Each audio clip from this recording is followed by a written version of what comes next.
This documentary invites you on a quiet journey into the world of sleep during one of the coldest chapters of human history. If you enjoy calm documentaries designed for relaxation and sleep, don't forget to subscribe to the channel and press the like button. Your support helps us continue. Now, take a deep breath. Let your body relax. And imagine yourself traveling centuries back in time, where the night is long, the cold is always present, yet humanity always finds a way to endure. In the Middle Ages, sleep was not associated with comfort as we understand it today. It was a physical necessity, a short moment in which the body recovered just enough strength to face another day of cold and labor. Many people did not sleep in rooms designed for rest. Instead, they slept in places created for entirely different purposes: grain storage rooms, animal stables, and small side chambers within farms. These spaces were harsh, but they offered something rare in winter: just a little warmth, or at least protection from the wind. Grain stores were built with thick walls of stone or compressed earth. These walls were not decorative.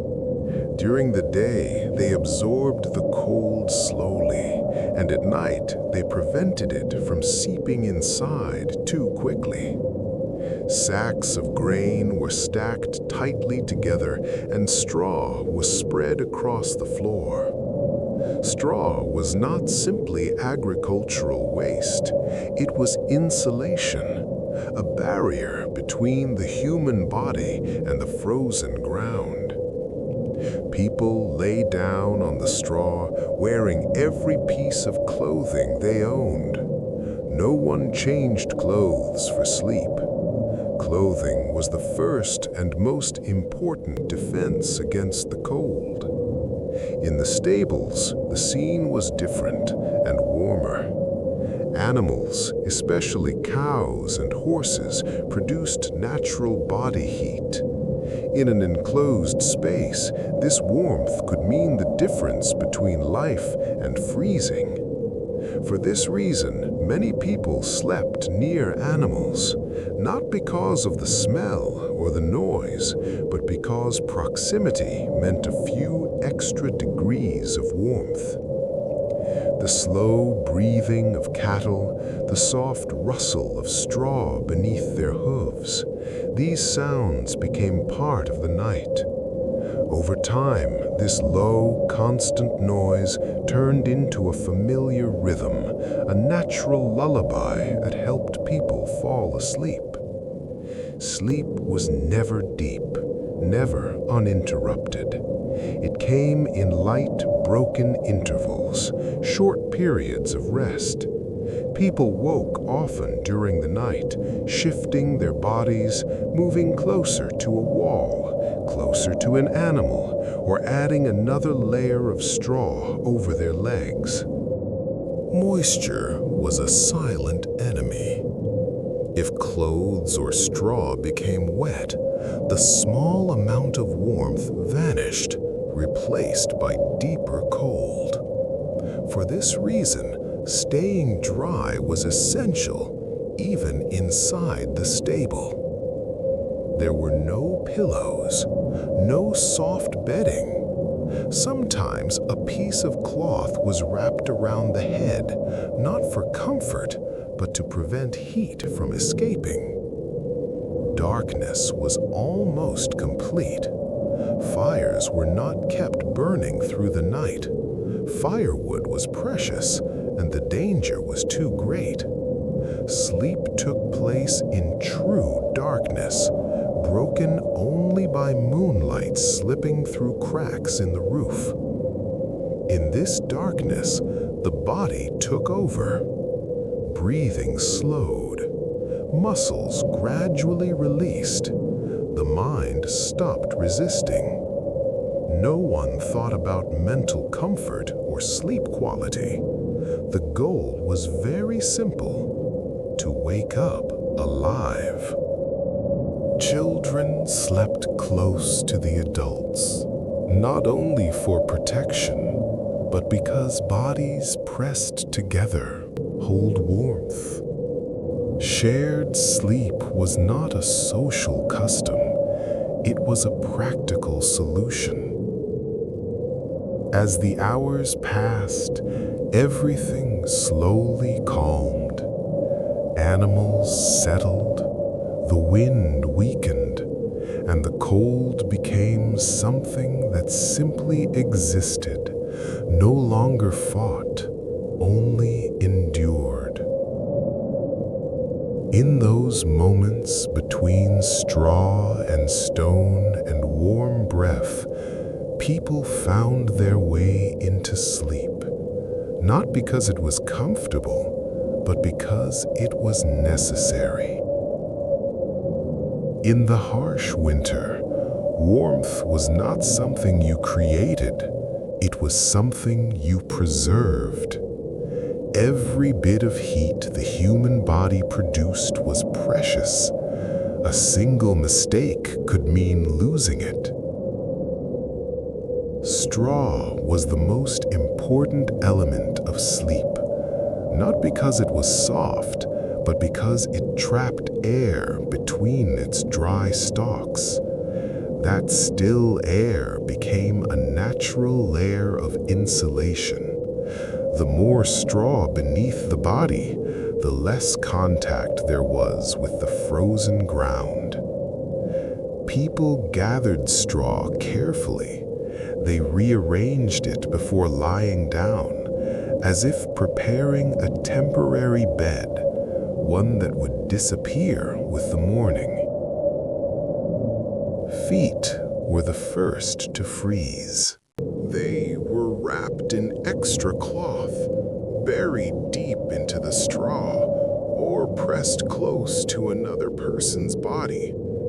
Sleeping near others was not about closeness alone. It was about survival. Bodies placed together lost less heat.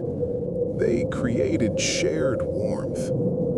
On the coldest nights, people slept tightly pressed together, backs touching, breaths mingling in the darkness. No one complained. Silence cost less than cold. Children were placed in the center, not only because they were smaller, but because they lost heat faster. Being surrounded by adults formed a quiet shield against the frost. Even the way people slept mattered. The body curled inward, knees drawn toward the chest, arms tucked beneath cloth. Every position was chosen to reduce exposed surface. Sleep was not comfortable, but the body adapted. After days of constant cold, sensation dulled. The nerves learned patience. Breathing became slow and deep. Sometimes a faint cloud of breath appeared in the cold air with each exhale. There were no clocks, no alarms. Sleep followed the body's natural rhythm. When exhaustion arrived, the body surrendered, even in the harshest conditions. In the middle of the night, some would wake briefly. They shifted their position, pulled the straw closer, then drifted back into light sleep. This was not considered insomnia. It was simply part of sleeping. Silence was never complete. The wind rustle of straw, the breathing of others. These low sounds slowly became a steady background, something that reassured the mind instead of disturbing it. In this fragile balance between cold and warmth, between exhaustion and wakefulness, sleep happened.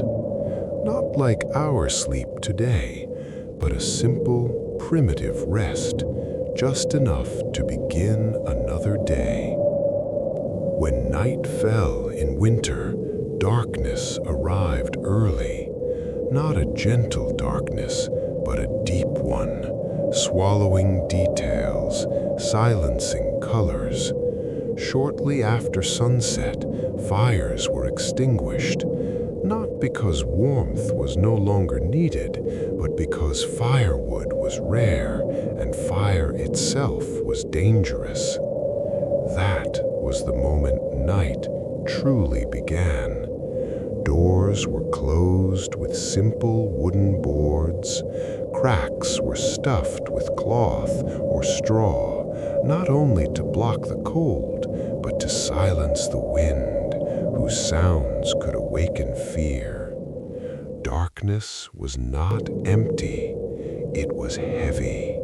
The eyes saw nothing, but the ears listened more closely. The imagination moved freely. For this reason, people fell asleep quickly, not from comfort, but because staying awake in darkness was more exhausting than sleep. Before lying down, the same small movements repeated each night: rearranging straw, pulling cloth around the body, moving closer to others. Small rituals repeated nightly, offering a sense of safety. Fear existed, but quietly. Fear of cold, fear of illness, fear of not waking. It was not dramatic fear, just accepted as part of life. Bodies pressed together reassured one another. Simply hearing another person breathe was proof that you were not alone, and that alone was enough to calm the mind. When children woke during the night, warmth was close. A hand, a shoulder, a low voice asking for quiet. Then silence returned. Sleep was never continuous. It was broken by brief awakenings, without panic, without urgency.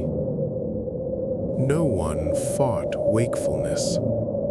If someone woke, they sat quietly, adjusted the straw, breathed, then lay down again.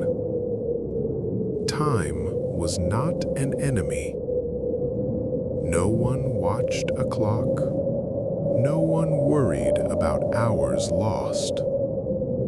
The body knew when it needed rest and when it could wait.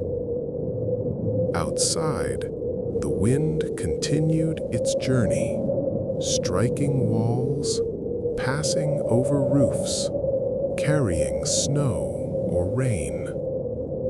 Inside, silence was stronger. Even the animals grew still. Their breathing slowed.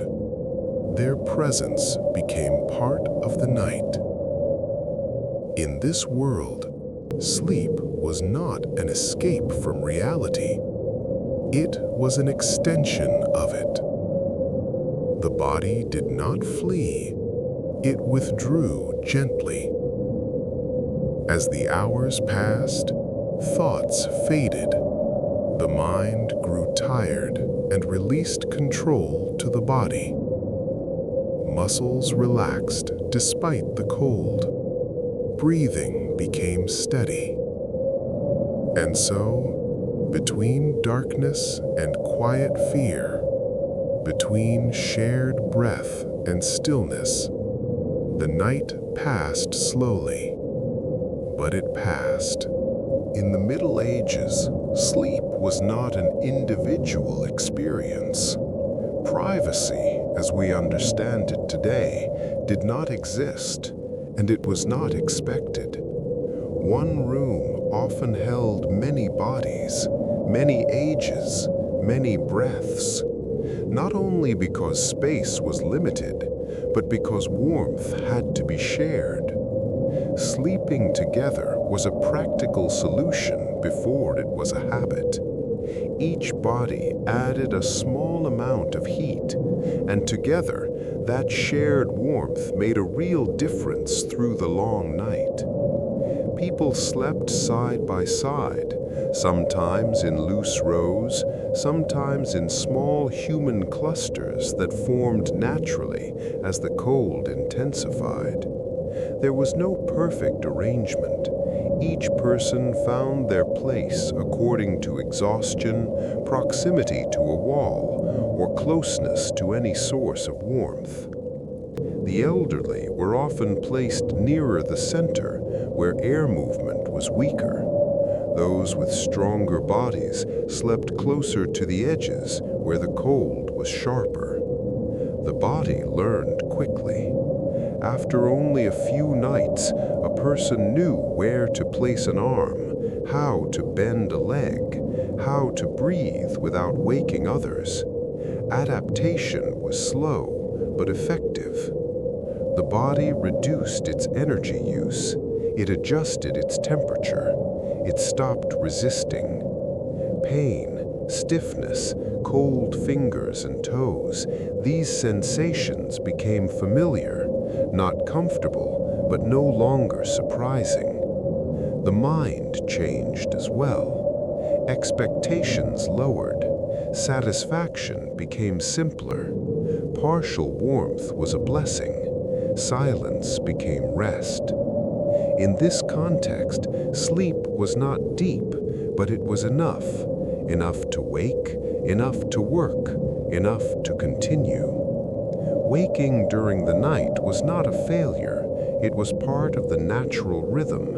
A short rest, a brief awareness, then a return to stillness. Even dreams were lighter, more like fragments than full stories. The mind never wandered far. It stayed close to reality. As winter passed, adaptation strengthened. The body remembered. It learned. It stored experience for seasons yet to come. Sleep was not a luxury. It was a skill, and those who mastered it survived. When morning approached, warmth did not arrive with it. The first light did not heat, it only revealed what darkness had hidden. Waking happened slowly. There were no bells, no sharp sounds.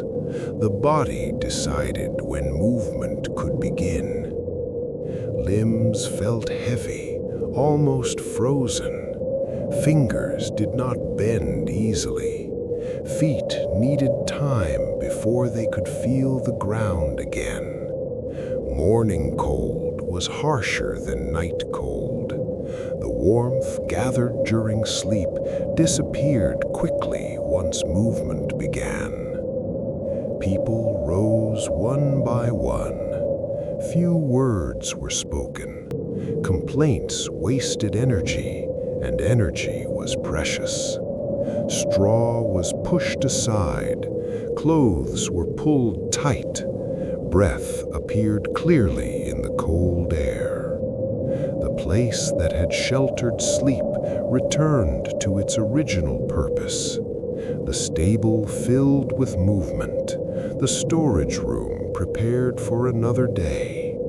Sleep left no visible trace, as if it had never happened. Bodies moved despite the harshness, not strong, but accustomed. Fatigue did not vanish. It became background noise, something carried without thought. Fragmented sleep was enough, not to create energy, but to prevent collapse. In this world, comfort was not the goal, endurance was. The mind accepted reality as it was. There was no comparison, no longing for more than what existed. Small warmth was valued. Waking up was considered success. Over time, this rhythm became a way of life. Sleep, work, cold, silence, balanced in a simple system. People did not ask how they slept. They slept when they could and how they could. That acceptance is what allowed them to live in a world that did not forgive weakness and did not wait for anyone. Each cold morning began the cycle again. Another day, another night, another short sleep to preserve what strength remained. When we step back and look at the larger picture, we see that sleep in the Middle Ages was not about comfort, it was about life itself. In storage rooms, in stables, on cold straw, humans learned to sleep not because conditions were kind, but because the body needed to stop in order not to break. Winter was long, cold was constant, yet sleep, even when light and broken, restored what exhaustion had taken. There was never complete silence, never complete warmth, never absolute safety. And still, the body found its way into rest. Breathing slowed, thoughts softened, awareness stepped gently backward. Not an escape from reality, but a short rest within it. What stands out is not only the harshness of conditions, but the human ability to adapt without complaint, without waiting for better days. Sleep was not a beautiful dream. It was a quiet function, a simple act that preserved strength and made room for another day. And perhaps now, as you listen, lying in a warmer, quieter place, you can feel a quiet gratitude for this ancient human ability. The ability to close the eyes even when the world is unkind. The ability to rest even when conditions are not perfect. Let that feeling settle inside you. There is nothing you need to think about, nothing you need to focus on. Just as they slept among cold and silence, you can allow your body to relax now. The night asks nothing from you, except to let it pass, and sleep will come, softly,